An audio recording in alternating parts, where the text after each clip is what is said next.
Mais um programa do Paulinho e hoje, mais uma vez, consegui trazer uma pessoa muito importante aqui para a nossa cidade de Apucarana e região. Ninguém menos que o Dr. Rogério Tragibo, juiz titular da 2ª Vara Cível aqui da comarca de Apucarana, o qual também exerceu a função de juiz da Vara Eleitoral aqui de Apucarana, também foi técnico também do TRE e outras curiosidades que ele mesmo vai trazer aqui para nós. Sejam todos bem-vindos aqui no canal 38 de televisão, Dr. Rogério Tragibo. Boa noite, Paulinho. Boa noite. Dr. Rogério, hoje titular da 2ª Vara Cível. Quem é o Dr. Rogério Tragibo? Bom, Dr. Rogério Tragibo é um catarinense, nascido em Florianópolis e que resolveu adotar o estado do Paraná aí para seguir carreira na magistratura. Aqui já está há 10 anos e já se sentindo um bicho do Paraná. Um apucaranense nato, doutor? Um apucaranense. Entendi. Doutor, e por que magistratura? Bom, a magistratura, ela entrou na minha vida, digamos assim, de surpresa. Bom, vamos começar... Né? Vamos começar do começo. Do começo. Do começo. Do começo. Dr. Rogério Tragibo, nascido em Florianópolis, com quantos anos se formou? Ensino médio? E daí decidiu cursar direito já de primeira ou não? Não. Vamos lá, então. Eu fiz o meu ensino médio curso técnico. Eu tenho o curso técnico como a coisa mais fantástica que uma pessoa que, digamos assim, vem lá de baixo para conseguir um emprego já assim que termina o curso, é o curso técnico. Eu tive essa graça de conseguir fazer o curso técnico, me formei no curso técnico mecânico e fui trabalhar como técnico mecânico. Só que eu queria mais, eu queria fazer engenharia. Era o sonho da época que eu tinha, era ser engenheiro. Trabalhava de técnico mecânico ali no meio da graxa, da sujeira e tal, e eu via o engenheiro passar ali, né, bonitinho, alinhado, bem trajadinho, trabalhando na salinha com ar-condicionado. Eu quero ser engenheiro. Eu estudei, eu fiz vestibular para a Universidade Federal de Santa Catarina, eu passei e fui cursar engenharia.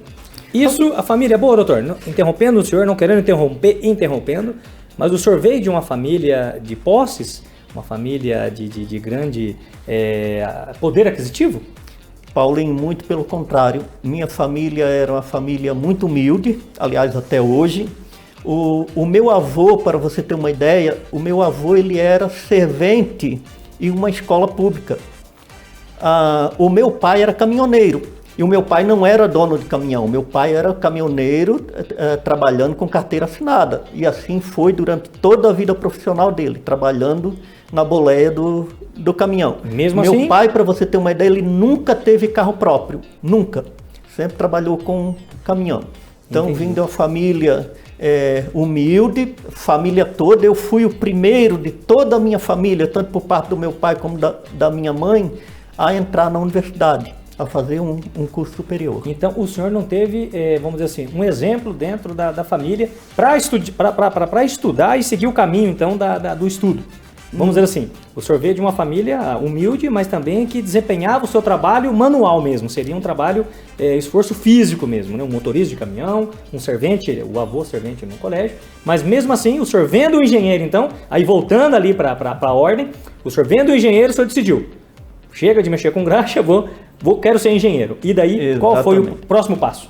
Aí passei no vestibular e fui cursar engenharia mecânica. Só que eu precisava me manter, né? Não tinha condições, minha família não tinha condições de me manter na universidade, que mesmo sendo pública você tem gasto. Você precisa comprar material, precisa comprar livro, né? Tem vários gastos, alimentação. Era longe a faculdade, de onde o senhor morava? A Universidade Federal de Santa Catarina, em Florianópolis. E quantos quilômetros era da casa do senhor? Era longe o percurso? Dava uns 30 quilômetros. Então, todas as noites?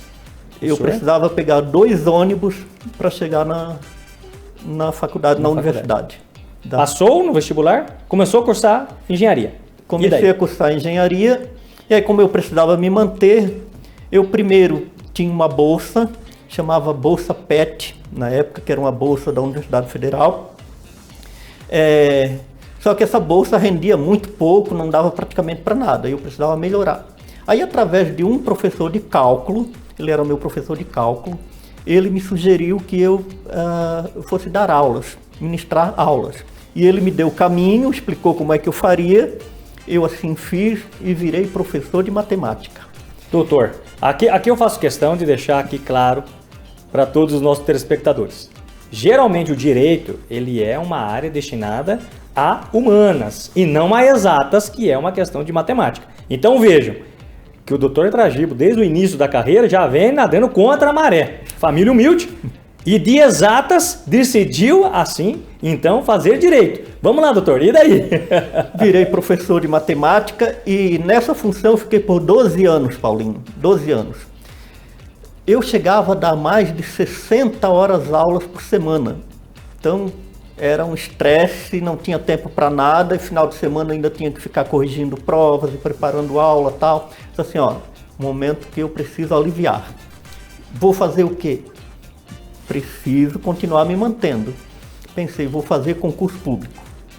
Aí fiz concurso público primeiro para uma universidade, a Universidade do Vale do Itajaí, na cidade de Biguaçu, que é próximo a Florianópolis. Aliás, esqueci de falar, eu nasci em Florianópolis, mas ainda pequeno, a minha família foi morar em Biguaçu e ali eu cresci. Fui trabalhar nessa universidade como técnico de secretaria. Trabalhei por algum tempo lá e nessa universidade é que eu tive o meu primeiro contato com o direito. Primeiro porque nessa universidade tinha o curso de direito, então tinham pessoas do meio jurídico ali, e como eu era técnico de secretaria, estava sempre ali mexendo com aluno, com professor e tal, e conheci o desembargador Newton Macedo Machado. Foi a primeira pessoa do mundo jurídico que eu conheci que, digamos assim, me deu uma luz, né? Virei amigo do professor Newton, que depois ele acabou sendo também professor de cursinho de sentença, quando eu estava me preparando para a magistratura. O desembargador Newton Macedo é que me introduziu nesse meio jurídico. E aí eu disse o seguinte, poxa, eu quero ir para o meio jurídico. Foi nesse momento, doutor, que o senhor trancou, parou o curso de engenharia? Exatamente. Foi nesse momento? Ou seja, foi nesse momento. O senhor se espelhou inicialmente no engenheiro, ao ver o desembargador e fazer amizade com este, e ele retratar com certeza qual seria a realidade dele, de vida profissional, o senhor falou assim, não, engenheiro, da graça eu já fui para engenharia, da engenharia não, agora eu quero ser, agora eu vou seguir a linha do direito aqui, quero ser como um desembargador. Seria isso? É mais ou menos isso, Paulinho, porque no início a minha ideia não era a magistratura. Né? Sim. A magistratura entrou em um segundo momento que já vou falar como foi. Sim. Eu queria estar no meio jurídico. Então a ideia, como todo estudante de direito, é a advocacia, né? Sim. Estudante de direito, quando está lá, ele geralmente, claro que tem aquele que quer outra carreira, mas geralmente o natural ali é a advocacia. Então a minha ideia era a advocacia. Até que apareceu um concurso público do Tribunal de Justiça de Santa Catarina para motorista. E por que eu fui fazer o concurso? Alguém disse, poxa, mas ele era técnico de secretaria numa universidade e trocou para motorista. Por quê? Porque o salário era melhor. A remuneração era maior, do motorista do tribunal é maior do que o de um técnico de secretaria. Isso. Aí eu fui, e até porque, né, como motorista, você tem a diária, né, tem outras verbas que você acaba ganhando no final do mês, que acaba elevando um pouquinho a remuneração. Então fui trabalhar de motorista, aliás, fui fazer o concurso para motorista do Tribunal de Justiça de Santa Catarina, para melhorar um pouquinho o salário. E eu continuaria cursando direito. Aí fiz o concurso, tinham 6 vagas, Paulinho. Tinham 6 vagas no edital. Depois acabaram chamando mais, mas tinham 6 vagas. E eu fui o 6º colocado. O 6º colocado? Olha que interessante. Ou seja, no limite ali. E a concorrência ali dos candidatos? Era uma quantidade significativa de candidatos, de era concorrentes? uma concorrência grande. No final foram aprovados no concurso 50 e poucos candidatos e acabaram todos sendo chamados. Mas isso ao longo dos anos. O concurso foi prorrogado e tal. No primeiro momento chamaram 6. E o senhor pegou a última vaga ali? Fui na última vaga. Fui trabalhar como motorista e, Paulinho, assim, eu não fui trabalhar como motorista naquela assim, o cara fez concurso para motorista, mas vai trabalhar em outra coisa. Não. Eu fui trabalhar, fiz o concurso para motorista e fui trabalhar como motorista. Que legal. E assim fiquei por um bom tempo. E nesse primeiro momento, como motorista, aquele motorista faz tudo, que vai entregar material, faltou uma impressora lá na comarca de Chapecó, vai lá levar. Era aquele motorista que fazia tudo. Faltou papel lá na comarca de Tijucas. Isso em que ano, doutor? Você se recorda? Em que ano? Ano 2000. Ano 2000. 2000. Correto. E aí trabalhei um bom tempo nessa função de motorista de secretaria, chamava, né? Que é aquele motorista que, onde é chamado, vai fazer o trabalho. Até que o nosso chefe de setor me chamou um dia lá na sala dele e disse assim, eu tenho uma coisa boa para oferecer para você. E eu disse, o que é? Olha, tem um desembargador que ele acabou se desentendendo com o motorista que trabalhava com ele e pediu para o motorista, devolver o motorista para a secretaria. E ele está precisando de outro. Queria ver se você não queria. Aí ele disse assim, poxa, mas não é bucha? Ele disse assim, não é bucha não, vai lá que o desembargador é gente fina, já marco com você, você vai lá e conversa com ele e vê o que dá. Eu disse, beleza.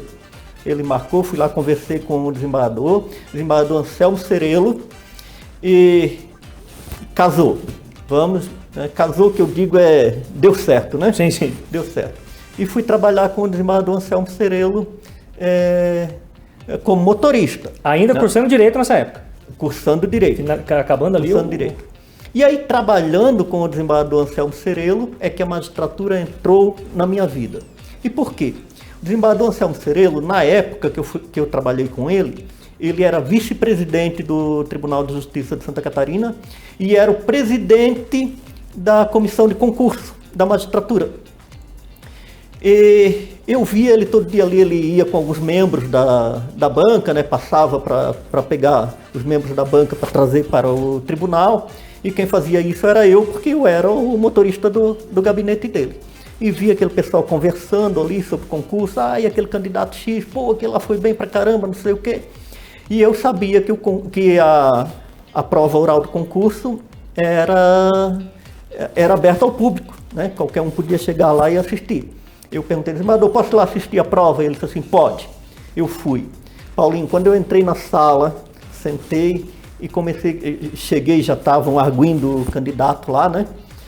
E o candidato que estava sendo arguido na época, eu lembro até hoje, depois eu trabalhei com ele em uma outra comarca no interior de Santa Catarina, doutor Ederson Tortelli, estavam arguindo ele, e eu olhei aquilo, o candidato respondendo tudo, pum, eu assim, é isso que eu quero para minha vida. Foi aí que o mosquitinho da magistratura acabou picando o senhor ali e entrou nas veias. Exatamente, aí que a magistratura entrou na minha vida naquele momento. Eu disse, legal, é isso que eu quero, e dali para frente comecei a me preparar. Mas então foi muito árduo, então, foi muito trabalhoso o senhor conseguir chegar então. E daí o senhor decidiu ser um magistrado, já de imediato foi fazer o concurso, ali teve aquela questão de 3 anos depois de formado, experiência de 3 anos, o senhor acabou fazendo o concurso. Passou de primeira ou não? Para a magistratura? Sim. Não. Só que antes disso, tem a questão que você acabou de lembrar dos 3 anos, né? Dos 3 anos, e daí? Eu era motorista. Continua sendo motorista? Motorista não dá carga tempo horária, de atividade jurídica. Não preenche. Então eu precisava de uma atividade jurídica. Aí apareceu o Tribunal Regional Eleitoral. Abriu concurso para analistas e técnicos do Tribunal Regional Eleitoral de Santa Catarina. Eu disse assim, eu vou fazer esse concurso e vamos ver o que vai dar. Eu estava no último semestre da faculdade, Paulinho. Eu fui lá, fiz o concurso e passei no concurso antes de me formar. Estava cursando o 9º período. Então ainda faltava mais um semestre inteiro com certeza. para concluir o curso. Passei no 9º período, eu disse, puxa, não vou conseguir me formar para tomar posse, porque a posse já ia ser em seguida. Aí vem aquelas coisas assim que acontecem na sua vida que você não consegue explicar, né? Mas parece que está tudo direcionado para dar certo, sim, predestinado. Alguns servidores, aliás, alguns candidatos que haviam sido aprovados no concurso anterior, que não foi prorrogado, entraram com mandado de segurança pedindo a prorrogação do concurso deles. Sim. E eu era do novo concurso. Travou o concurso. O concurso novo ficou travado para dar atenção àqueles que entraram com mandado de segurança. Exatamente. Suspendeu o novo concurso. Que o mandado de segurança nada mais é do que um direito líquido e certo que ele acreditava que deveria prorrogar. Exatamente. Para eles terem ainda a chance daqueles que não assumiram, assumir. Exatamente. Seria isso? E daí o senhor falou, agora lascou-se. Assim, quando eu fiquei sabendo dessa notícia, eu disse, eu não acredito. Espero, vamos torcer aí para que o mandado de segurança demore e eu consiga me formar. E aconteceu isso, Paulinho. O mandado de segurança teve decisão na primeira instância, houve recurso para o TSE, era Justiça Eleitoral, então TRE, depois TSE. Foi para o TSE e nesse período eu consegui concluir o curso de Direito.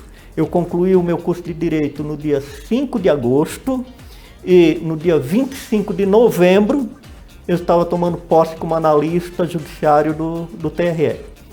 E nessa função, como analista judiciário do TRE, eu fiquei por mais de 7 anos. Então essa que teve a prorrogação foi para o concurso do TRE. Isso. Como analista, entendi. Exatamente. O senhor ficou por 3 anos para preencher o requisito ali temporal para o senhor ser, para ter a experiência que é necessário. Aí o senhor decidiu fazer a prova da magistratura. Isso. Correto. Como eu falei para você, eu fiquei 8 anos nessa função do TRE. Ah, mas por que ficou fazendo concurso para magistratura esse tempo todo? Não. Eu meio que abandonei a magistratura. Eu disse assim, não quero mais, vou ficar aqui, tá bom, é um cargo de curso superior, tem um salário razoável, dá para eu viver bem, né? Era de uma família que não tinha muita coisa, então, nossa, um cargo de nível superior na área jurídica, que era analista judiciário, era da área jurídica, nossa, tá perfeito, não quero mais. E se acomodou, vamos dizer assim. Me acomodei. Falou, aqui para mim tá bom. Exatamente, aqui para mim está bom. Em vista do que o senhor tinha adquirido até ali, o que o senhor tinha passado até ali, o senhor já estaria, vamos dizer assim, confortável. Exatamente. Na linha de conforto, falar, não, tranquilo, consegui passar em 2, 3 concursos aqui, estou bem remunerado. E daí, o que fez o senhor voltar atrás dessa decisão depois de 7 anos? Depois de 7 anos. Depois de 7 anos e falou, não, vou fazer de novo, quero ser magistrado. O que aconteceu? Então, aí eu trabalhava no interior de Santa Catarina, na cidade chamada Fraiburgo, terra da maçã. Né? Quem não conhece lá deve conhecer porque é uma região magnífica. Né? As cidades ali próximas, então Fraiburgo, Videira, Pinheiro Preto, Treze Itilhas, são cidades fantásticas para o turismo conhecer. Fica próximo a Caçador, que é uma cidadezinha para turismo maior. Ali é interessante para conhecer. Exatamente. Então, apucaranenses aí, ó, fica a dica aí do Dr. Tragibo, essas cidades aí. Então, tem bastante coisa interessante lá, doutor. Muito interessante. São cidades pequenas, mas excepcionais. Sim. E tem uma rede hoteleira muito boa, viu, Paulinho? Então, que legal. Que legal. Fui trabalhar lá e fiquei lá acomodado no interior, cidade do interior, o custo de vida é bem menor, né? Trabalhei esse período lá no interior e depois, em 2011, eu voltei para Florianópolis e fui trabalhar na capital, nas zonas eleitorais, em uma das zonas eleitorais da capital de Florianópolis. Inclusive, fiz eleição como analista judiciário em Florianópolis no ano de 2012. Em Florianópolis, eu conheci o juiz eleitoral, Dr. Cláudio Regis. E o Dr. Cláudio Regis, conversando ali comigo também, virou um amigão. Aí conversa vai, conversa vem, ele descobriu que lá atrás eu tinha esse desejo da magistratura. Ele assim, por que você não retoma isso, né? Por que você não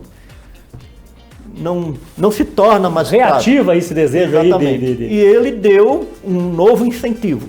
Eu disse assim, poxa, vou voltar a estudar e vou fazer o concurso. Então sempre, doutor, o que dá para perceber na história do senhor é que assim, os bons amigos ali ajudaram muito, favoreceram muito na decisão. Ajudaram muito, Paulinho. Que legal. É o que eu digo assim, ó, na vida da gente, se aparecem as pessoas certas, você tem que aproveitar essa oportunidade, sabe? Entendi, Porque é isso mesmo. Se você perder... Que legal. E daí o senhor, então, ao ser indagado a esse respeito, o senhor falou, vou voltar a fazer. E daí? Voltei a estudar e eu fiz 3 concursos de magistratura. Eu fiz um aqui no Paraná, eu fui até a prova de sentença, na prova de sentença eu reprovei. Fiz um em Santa Catarina, fomos até a prova de sentença, o que aconteceu? Na primeira fase, o CNJ suspendeu o concurso, foi refeita a primeira fase. Eu digo assim, eu passei 2 vezes na primeira fase de Santa Catarina. Teve uma segunda fase, CNJ anulou novamente. Refizemos. CNJ ou para os telespectadores, entendeu, doutor? CNJ. Conselho Nacional de Justiça. Exatamente. Correto.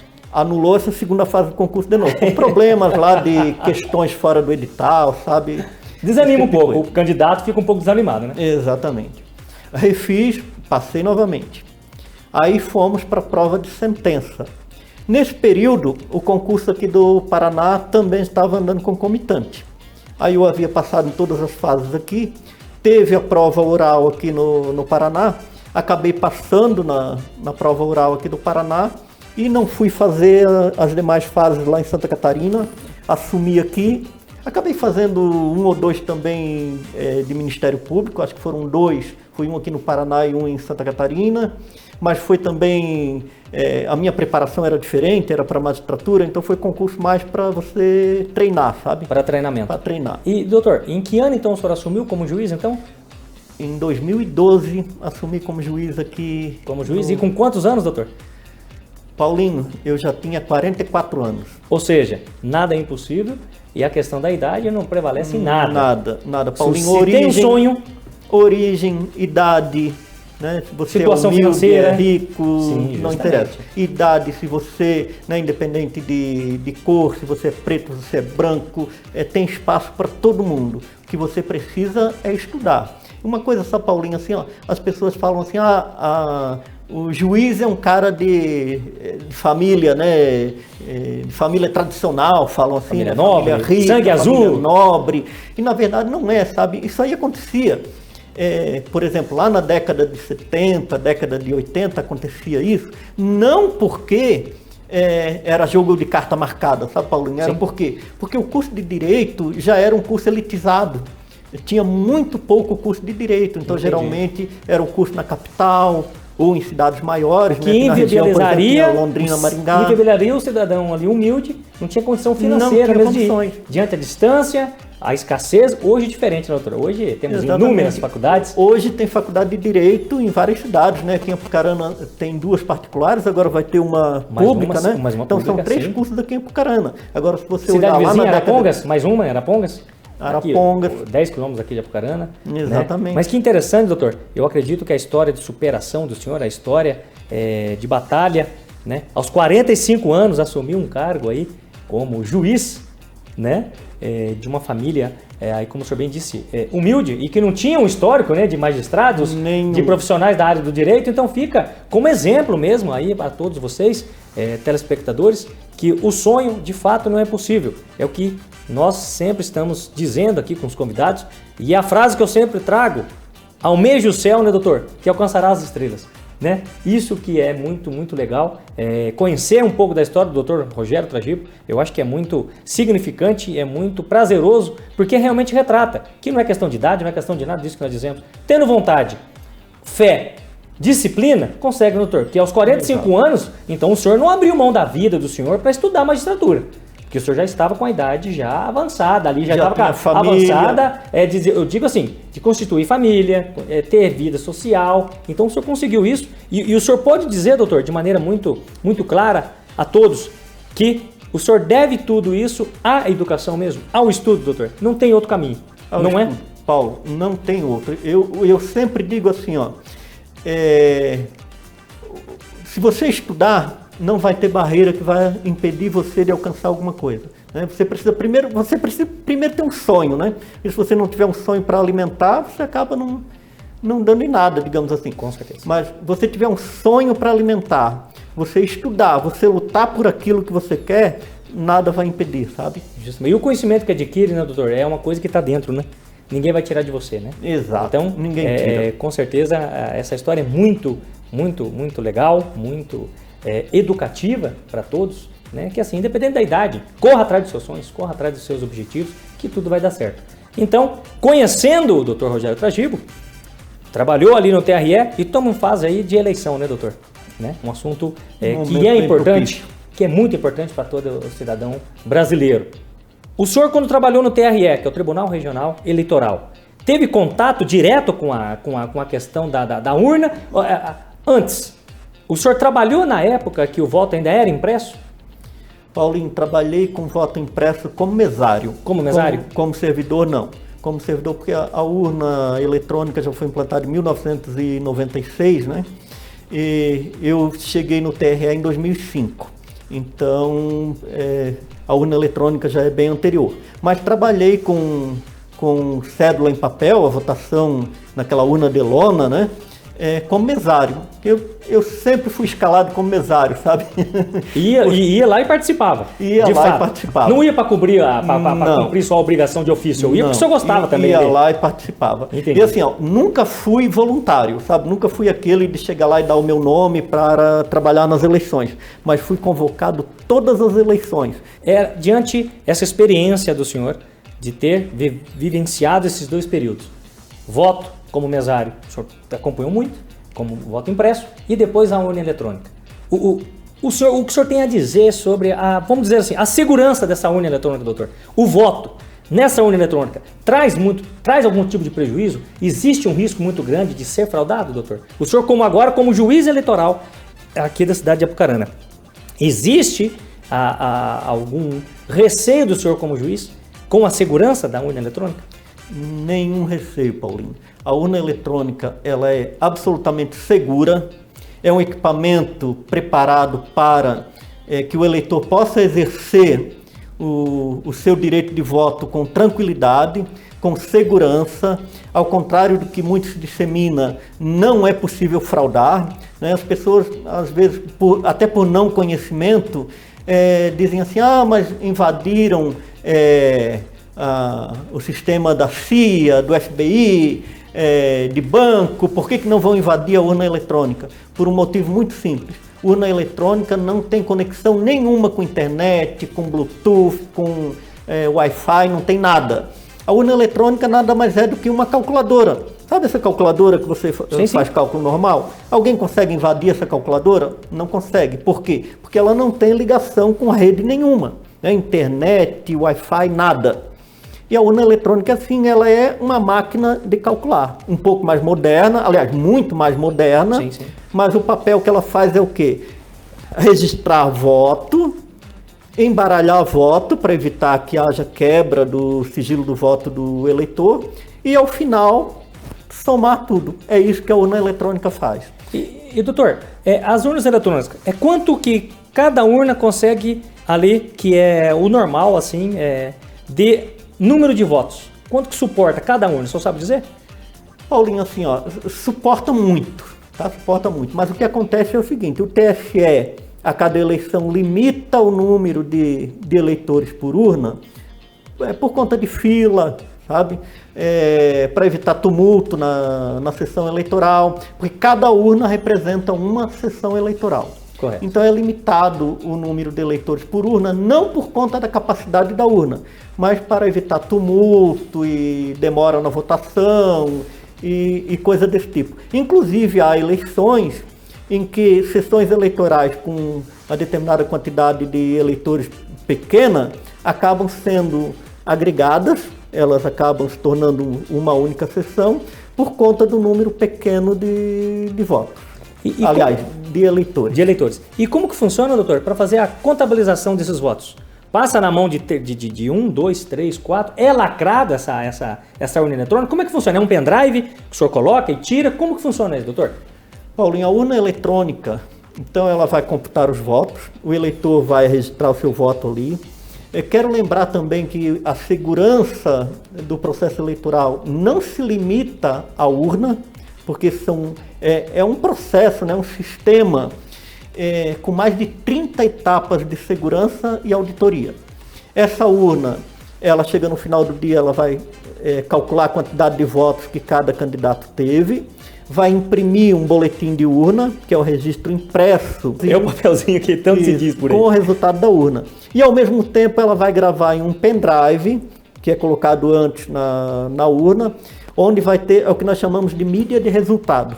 Ali está o resultado da votação da urna. Essa mídia de resultado então é encaminhada para o cartório eleitoral, que vai ler esse pendrive com o resultado das eleições e vai encaminhar então para o tribunal fazer a contabilização total. Correto. Paulinho, uma coisa interessante para se falar também, que a urna eletrônica ela não tem acesso nenhum do mundo exterior para o interior dela.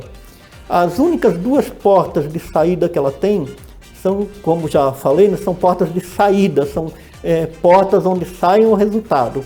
É o pendrive, que vai para computar o voto no cartório eleitoral, e tem um cartãozinho de memória que nós chamamos de flashcard, cartão de memória, que é, digamos assim, um resultado de segurança. Para se acontecer alguma coisa com esse pendrive, você tem um backup. Um backup, como se fosse a prova real. Se extraviarem aquele pendrive que saiu dali, tem ainda a prova real aqui que não pode dar divergência nas informações. Seria isso? Exatamente, é isso mesmo. E a urna eletrônica não suporta, então, ir algum malfeitor ali e tentar colocar votos nessa impressora com pendrive. Não entra, não vai conseguir. Não vai conseguir. E outra coisa importante a se dizer também é que tudo tem registro de assinatura digital. O que é isso? O programa, né, uma linguagem de programação com todas as assinaturas das pessoas que acompanharam o registro final, né, digamos assim, desse código de programação. Então, presidente do Tribunal Superior Eleitoral, presidente do Conselho Federal da OAB, Procuradoria-Geral da República, representantes de partidos políticos que acompanharam essa audiência pública, feita em audiência pública, todos colocam a sua assinatura digital ali. E isso é o que confere a segurança que aquele programa é original. Se alguém, porventura um entendido aí de linguagem de programação, for lá e tentar alterar esse código de programação ou inserir um código de programação que não seja esse com assinatura digital, a urna acusa e anula. Ela paga. Entendi, doutor. O senhor já recebeu alguma informação ou já julgou algum caso que ficou comprovado a fraude na urna eletrônica? Nunca, Paulinho, nós nunca tivemos fraude nenhuma que tenha sido comprovado. O que acontece, né, quando eu era servidor lá do TRE, recebia muito, era aquele candidato assim, aconteceu algum problema lá na urna da minha comunidade porque eu tinha certeza lá que eu tinha 50 votos e a urna só registrou 20. Paulinho, pode ter certeza que os outros 30 que prometeram não votaram. Algum amigo, algum familiar ali acabou faltando. É mais fácil ser isso do que a fraude na urna eletrônica, doutor? Exato. Doutor, voto impresso ou voto eletrônico? Eu diria para você assim, isso é muito discutível, né, Paulinho? Justamente. Tem prós e contras dos dois lados, mas a minha opinião pessoal é que o voto impresso, ele não é uma evolução, ele é um retrocesso. E por quê? Porque você vai colocar a possibilidade da mão humana de novo ali. Assim, mas vai ficar lacrado numa urna. Mas para que vai ficar lacrado na urna? Para permitir uma recontagem caso algum candidato faça uma impugnação. E aí você vai colocar o quê? Contagem manual. Quem aqui foi da época da urna de lona, né, do voto no papel, há de lembrar que se montava lá no ginásio uma estrutura, ginásio de esportes, uma estrutura gigante para contagem, demorava vários dias, e nessa contagem acontecia de tudo. Sumia voto, aparecia voto, urna... Dava apagão. Ouvi uma história que deu um apagão no ginásio, não foi uma vez ou outra. Exatamente, aí você não sabia o que acontecia ali durante aquele apagão, né? E Paulinho, assim, por mais boa fé que todo ser humano tenha para fazer aquela contagem de voto, você vai contar uma vez, você vai contar 220 votos. Você vai contar a segunda vez, você vai contar 225. Você vai contar a terceira vez, vai contar 219. A cada vez que você conta, dá uma conta diferente. E não é porque tem má fé de ninguém, não. É porque a mente humana tem falhas. Com certeza. E isso fala de um professor de matemática. Exatamente. E o equipamento eletrônico não permite isso, né? Não tem esse tipo de falha. Com toda certeza. Então eu digo que o voto impresso seria um retrocesso. Está respeitando quem pensa o contrário, que acha que... Você escuta às vezes a pessoa dizer assim, ó, lá na Alemanha, o tribunal, o superior, o STF lá da Alemanha declarou inconstitucional o voto eletrônico, porque era eletrônico, diz que é inconstitucional, porque precisa permitir ao eleitor conferir esse voto dele. E é verdade essa notícia. Sim. Agora, te falo uma coisa, vamos refletir uma coisinha simples. Lá na Alemanha, a votação é feita na casa das pessoas mesmo. A pessoa tem uma urna lá na garagem da casa dele lá, as pessoas vão lá e votam, urna no meio da rua, a pessoa vai lá e deposita o voto. E, Paulinho, não aparece uma fraude. Todo voto que está lá dentro realmente foi um eleitor, né, alemão que foi lá, fez o voto e colocou na urna. Aqui no Brasil, se você colocar uma urna dessa ali na rua, em 1 hora alguém quebrou. Em 2 horas a urna desapareceu. Com certeza. Então, infelizmente, né, doutor, não é um preconceito que nós brasileiros temos contra nós mesmos, mas infelizmente é o que a realidade nos mostra. O senhor como juiz também atua também como plantonista também às vezes na área criminal. Na área eleitoral, na área civil, então são diversas áreas que o senhor acaba, né, doutor, vamos dizer assim, pegando uma bagagem que acaba, no final das contas, ter essa visão, que é a visão também que o profissional de direito consegue ter essa, vamos dizer assim, essa crítica um pouco mais de vivência prática, né, doutor? De vivência prática. De prática, mas que a gente vê que, infelizmente, isso acontece mesmo e não podemos comparar nunca, né? O Brasil, a Alemanha com os Estados Unidos com nós, cada realidade de um país, ela é diferente, né? Exato. Doutor, teríamos muito mais assunto para tratar, com toda certeza. O senhor tem muita bagagem, o senhor tem muita história, muita experiência profissional também, mas infelizmente o tempo ele não nos permite. Então, com certeza, já deixo o convite em aberto para outros episódios, o senhor estar aqui para tratarmos de inúmeros outros assuntos que com certeza vai trazer muito benefício para todo cidadão, toda cidadã. Então, eu agradeço imensamente, Dr. Tragibo, a presença do senhor, né? Deixando um pouco da experiência profissional, um pouco da história de vida, de muita batalha, de muito orgulho para todos que com certeza estão aqui assistindo, porque com certeza o senhor é um guerreiro, né? E chegou aqui, não chegou por acaso. Então, ter o senhor aqui foi um grande prazer, foi muito satisfatório para mim, tá bom? E fica aqui o meu agradecimento. E doutor, seja muito bem-vindo aqui ao programa do Paulinho, para quantas vezes o senhor quiser voltar. Se tiver algo mais, e uma coisa que eu sempre peço aqui para os convidados, deixa aqui, doutor, olhando para essa câmera, uma dica aí, um conselho para aquele cidadão, para aquela cidadã aí, que está às vezes desanimado, acha que não tem condição, e as colocações finais do senhor aí. Fica à vontade. Bom, queria dizer que quando você tem um sonho, basta você lutar por ele, acreditar muito que um dia vai acontecer. Não pense você que, por exemplo, o cargo de juiz é algo inalcançável, porque não é. Qualquer cidadão que tenha força de vontade e queira chegar a algum lugar, basta ele acreditar e lutar por aquilo que ele quer, que ele vai conseguir, Paulinho. Doutor, então, mais uma vez, obrigado. Assim, encerramos mais um episódio, mais um programa do Paulinho, e hoje vou deixar a seguinte reflexão. Lembre-se, um fio de cabelo na cabeça é pouco, na sopa é muito. Um forte abraço aqui do Paulinho. Dr. Rogério, obrigado. Muito obrigado. Fique com Deus. Tchau, tchau.